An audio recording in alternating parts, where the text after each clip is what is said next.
هو لا تعارض بين المؤتمرات والحرب الشاملة. أيوة. بالعكس، إذا قصدنا اللهم إذا قصدنا الحرب الشاملة بمعنى الهوجة الرعناء، يعني هكذا بلا تخطيط ولا إحكام.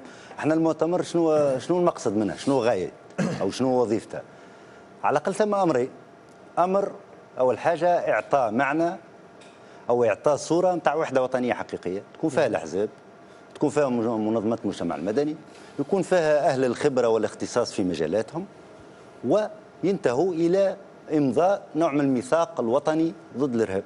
هذا يخلي الناس تطمئن بعض. واقعيا سي محمد الساحه وانت تعرفها الان هذا جانب. مهيئه الحاجه منه هذه بعد شهر. هذا باهي تعرف المخاوف وتعرف كذا، ومؤتمر وطني ارهاب، حركه النهضه تخاف تقول لك هذا باش يولي محاسبه ليا، مثقفين يقول لك ما نلتقيوش مع النهضه، ناس تجي تقول لك نقابات امنيه شنو موقعهم. هل هذا واقعي سي محمد؟ باهي نرجع لهذه، خليني نكمل. هو في قلب الحكايه.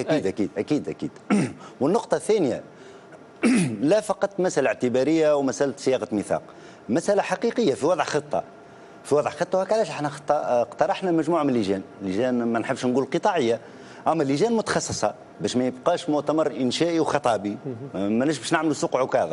احنا نحبوا ننتهوا لتقرير تاليفي يضع ملامح خطه عامه فيها ما يتعلق بالامن والدفاع والاستعلامات والى اخره والعمليات الى اخره، فيها جانب متعلق بالتربوي والثقافي، فيها جانب يتعلق بالاعلام والتواصل، فيها جانب يتعلق بالمجتمع المدني، فيها جانب يتعلق بالاقتصادي والاجتماعي والتنموي، فيها جانب يتعلق بالخطاب الديني والروحي وترشيده وتنويره الى اخره.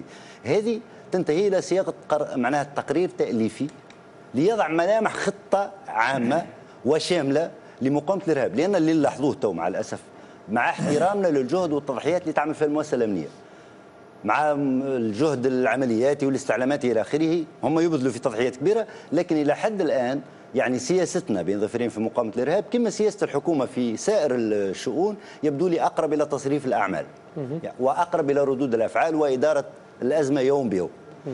هذا مهم. تقول لي ثم صعوبات، طبعا ثم صعوبات في كل شيء.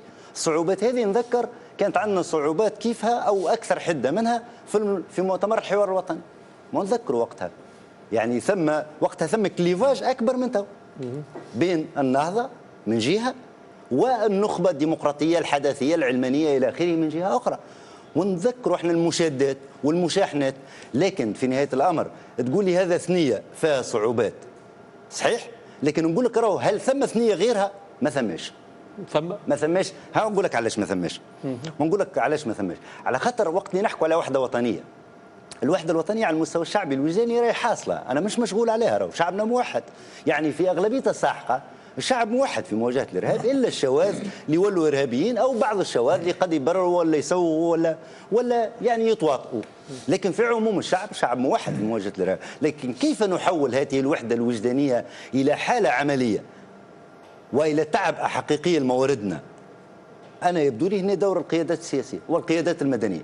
إذن من باب أولى وأحرى الأدنى أنهم يتلموا حاجة. بالله نحب نقول حاجة، راهو احنا راهو كنا وحكومة النهضة تحكم واحنا نحملوها المسؤولية، وماناش عاجزين باش نعاودوا نحملوها المسؤولية تو.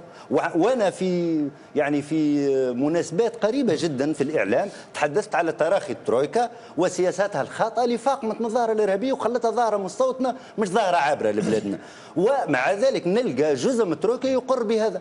احنا يعني ان نكشفوا او نحددوا الأخطاء وين من باب ان كان خسرنا شيء من ماضينا ما نعاودوش نخسروا مستقبلنا فبها، اما من باب ان نقعوا في المناكفات الان ونقعوا في الصراعات فهذا يبدو لي خطأ.